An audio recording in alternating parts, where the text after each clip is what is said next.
Hello दोस्तों, 3 ऐसे method जो मैं आपको आज बताना चाहता हूँ एक सक्सेसफुल इन्वेस्टर बनने के लिए। बिकॉज़ आज की डेट में जिसके पास भी फ्री फंड है, जिसके पास भी पैसा है, वो उसको इन्वेस्ट करना चाहता है। मैं आपको 3 टिप्स दूंगा सही इन्वेस्टमेंट करने के लिए। तो टिप नंबर 1 कि एज अ इन्वेस्टर हमेशा आपका जो टाइम फ्रेम है, जो टाइम होराइजन है, वो लॉन्ग टर्म का होना चाहिए।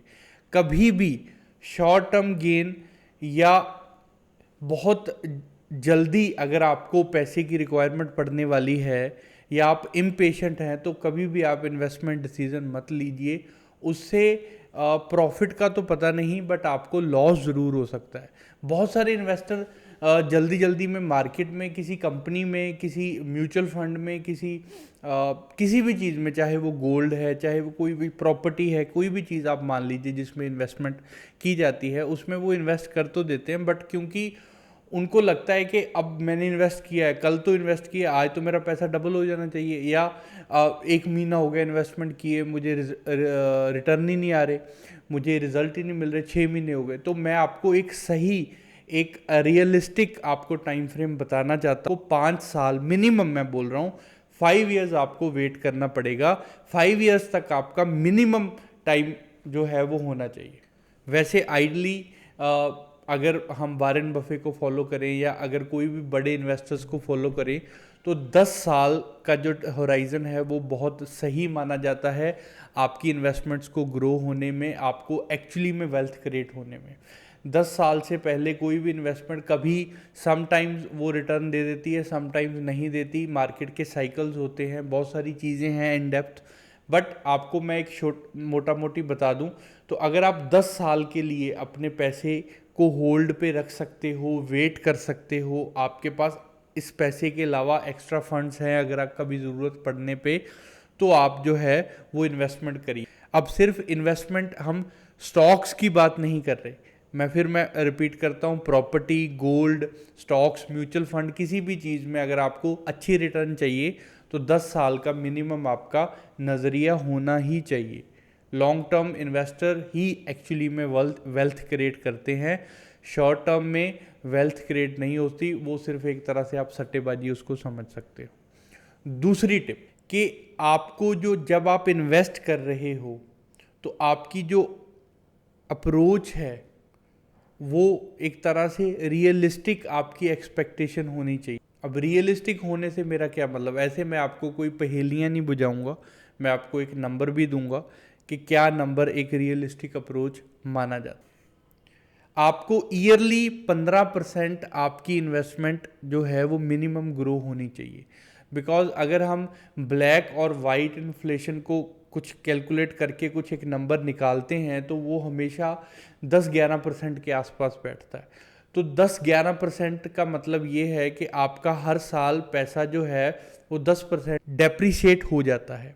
अब बेसिकली अगर आप 15, 16, 17, 20% रिटर्न आपकी जनरेट हो रही है per annum, year two year, तो वो एक, आप ऐसे समझिए कि आप किसी भी तरह की जो इन्फ्लेशन है उसको आप बीट करोगे। आपका पैसा इन्फ्लेशन से ज़्यादा रफ्तार पे ग्रो होगा और आप हमेशा जो है वो कभी भी ऐसे नहीं कहोगे कि मेरे पास पैसे की कमी है, या मुझे उस चीज़ को 5 साल पहले मुझे वो सस्ती मिल रही थी, आज मेरे पास जो है वो उसे खरीदने के पैसे नहीं है, या मैं उसे अफोर्ड नहीं कर सकता। आप हमेशा ऊपर रहोगे इन्फ्लेशन के मामले में। तो 20% बहुत बढ़िया है, 15 से ऊपर कुछ भी है बहुत बढ़िया है, ठीक है।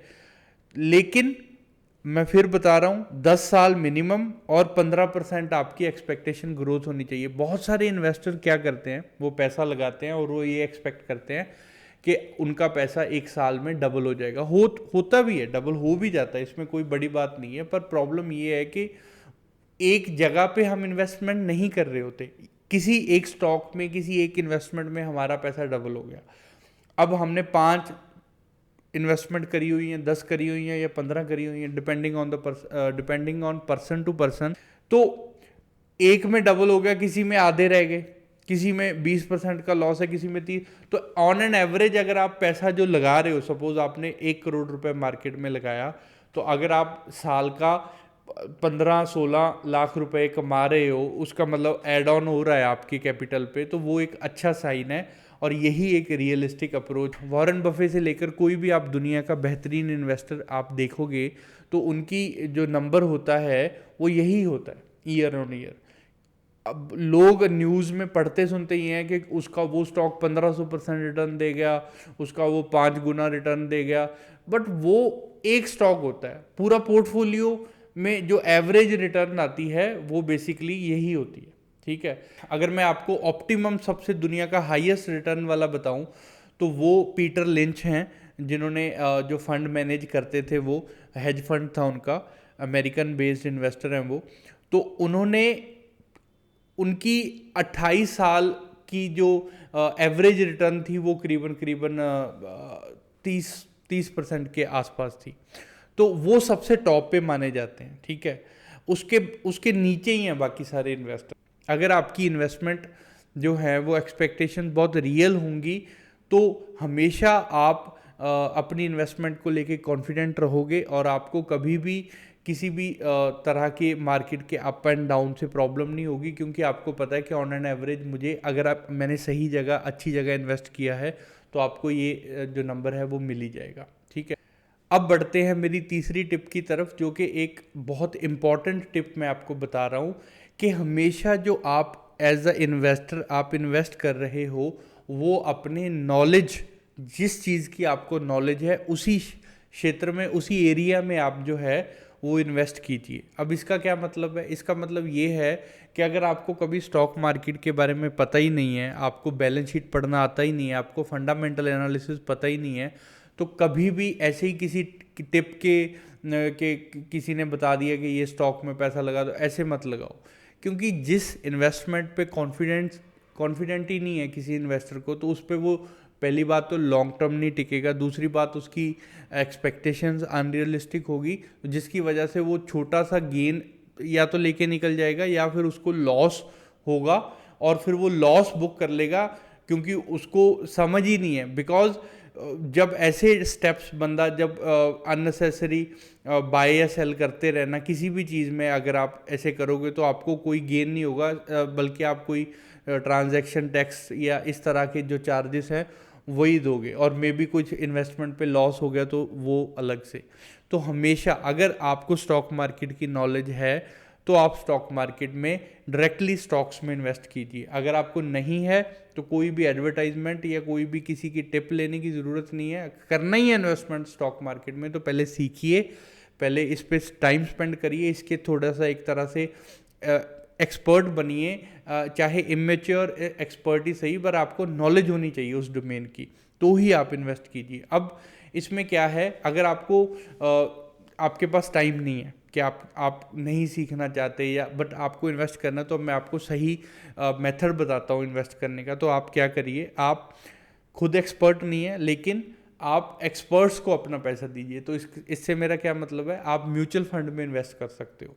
म्यूचुअल फंड में इन्वेस्ट करने का बेनिफिट क्या है कि आप इनडायरेक्टली स्टॉक मार्केट में ही इन्वेस्ट कर रहे हो, बट जो आपके फंड्स हैं, जो आपका पैसा है, वो कौन मैनेज कर रहा है, जिसको इस फील्ड में बहुत ज़्यादा एक्सपीरियंस है और जो एक पूरी टीम के साथ एक पूरा आपकी जिम्मेवारी, जो पैसे की जिम्मेवारी को समझते हैं, उन लोगों की एक टीम है एक्सपर्ट की, वो आपका पैसा मैनेज कर रहे हैं और उनका सिर्फ एक ही गोल है कि आपको 15, 16, 18, 20% रिटर्न या उससे प्लस जो है वो रिटर्न मिले, जो कि रियलिस्टिक है, ठीक है।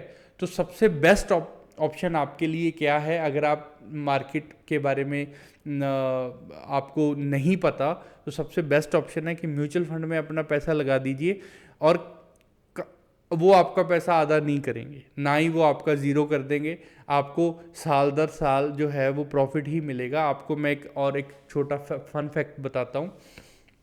इंडिया में 2008 के बाद कोई भी म्यूचुअल फंड की जो 3 साल की अगर हम रिटर्न की बात करें वो नेगेटिव नहीं है, सारे जो रिटर्न है वो जो है पॉजिटिव ही आपको मिली है। तो India is a very, you can say कि अभी राइजिंग इकॉनमी है, बहुत अच्छा अभी समय है इन्वेस्ट करने का, बट नॉट डायरेक्टली, बिकॉज ये नहीं ना पता कि आप ऐसे स्टॉक में इन्वेस्ट कर दो, जैसे फॉर एग्जांपल यस बैंक है, वो कभी 500 400 500 रुपए का शेयर हुआ करता था, आज की डेट में वो 15-16 रुपए का शेयर है ना। तो हो सकता है आपने करोड़ रुपए किसी ने उसी में इन्वेस्ट कर दिया हो कि उसको लगता, लेकिन उसको पता ही नहीं है मार्केट के बारे में या उस यस बैंक की कंपनी का जो भी चल रहा था उसके बारे में, और उसको तो लॉस हो गया 90% 95%। तो always invest with the right mind set for long term investment and जहाँ पे आपकी एक्सपर्टीज। तो ये 3 मेरी आपको टिप्स थी, ये 3 मेरी जो इन्वेस्टमेंट आपको एडवाइजरी थी एक तरह से, कि कैसे एक राइट माइंडसेट के साथ आप इन्वेस्ट कर सकते हो, long term horizon, realistic expectations और राइट काइंड ऑफ इन्वेस्टमेंट। ये 3 चीज़ों को समझ लीजिए और फिर मिलते हैं नेक्स्ट वीडियो में। Thank you.